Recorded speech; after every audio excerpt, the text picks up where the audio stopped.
श्रीराम समर्थ. श्री गोंदवलेकर महाराज प्रवचने दिवस 216. भगवंताशी एकरूप झाल्यावर सर्व आनंदच आहे. भक्त झाल्यावर माणूस ज्या आनंदात असतो तो आनंद वर्णन करून समजणार नाही. जिथे दुःखच नाही तिथे आनंद हा शब्द तरी सांगायला कोण असणार. अनन्य भक्त व्हावे आणि तो आनंद पहावा. भक्ताला सर्वच ठिकाणी आपण आहोत असे दिसते, म्हणजे सर्व चराचर वस्तू तो भगवत रूपच पाहत असतो. एखाद्या खोलीत सर्व बाजूंनी आरसे ठेवलेले असले तर कुठेही पाहिले तर आपल्याला काय दिसेल? आपल्या स्वतःशिवाय दुसरे काहीच दिसणार नाही. म्हणजे सर्व ठिकाणी एकभाव झाला तिथे दुःखाचे कारणच नाही. तिथे सर्वच आनंद असतो. त्याप्रमाणे भक्त भगवंताशी एकरूप झाला तिथे आनंदाशिवाय दुसरे काय असणार? जे याप्रमाणे जगात वावरतात ते आपल्या आनंदात राहूनही इतर लोकांप्रमाणे वागत असतात.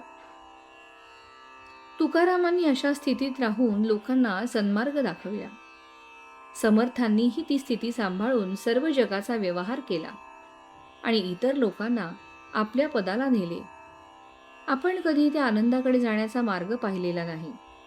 म्हणून ज्यांनी तो आनंद पाहिला आहे आणि जे सदैव त्या आनंदातच राहतात त्यांच्या सांगण्याप्रमाणे वागणे हेच श्रेयस्कर आहे. म्हणजेच गुरु आज्ञेप्रमाणे वागावे. आपल्याला वाटाड्या भेटला म्हणजे त्याच्यावर विश्वास ठेवून आपण चालतो. त्याप्रमाणे गुरूंच्या वचनावर विश्वास ठेवून आपण वागावे म्हणजे आपले हित होते. एखाद्या आंधळ्या माणसाने साखर समजून जर मीठ खाल्ले तर ते खारट लागल्या वाचून राहणार नाही. त्याप्रमाणे आनंद मिळेल या कल्पनेने आपण विषयाची संगत धरली पण त्यापासून दुःखच प्राप्त झाले. पुष्कळ वस्तू मिळाल्या तर त्याने पुष्कळ सुख मिळते असे मानणे हा भ्रम आहे. खरे किंवा पुष्कळ सुख म्हणजे कायमचे सनातन सुख होय.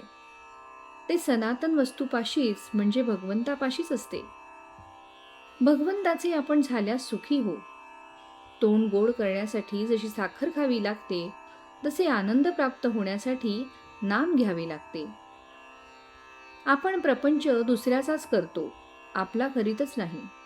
एखाद्या शेतापेक्षा कुंपणालाच जास्त खर्च यावा त्याप्रमाणे आपण आपल्या मूळ स्वरूपापेक्षा आपल्या उपाधींची जास्त आरास करतो.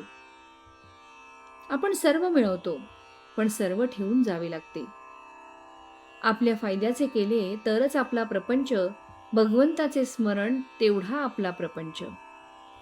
आपण आईबापांवर, नवरा बायकोवर, मुलांवर, नातेवाईकांवर, शेजाऱ्या पाजाऱ्यांवर सुखासाठी अवलंबून राहिलो तर सुखी होणार नाही. आपली दुःख किंवा यातना जर कोणी नाहीशा करीत नाही तर मग दुसरा कोणी आपल्याला सुख देईल ही कल्पना कशी खरी ठरेल? तात्पर्य, परमात्म्याचा आनंद अखंड मिळावा, मी त्याचे व्हावे ही दृष्टी ठेवून नामस्मरण करावे. श्रीराम समर्थ.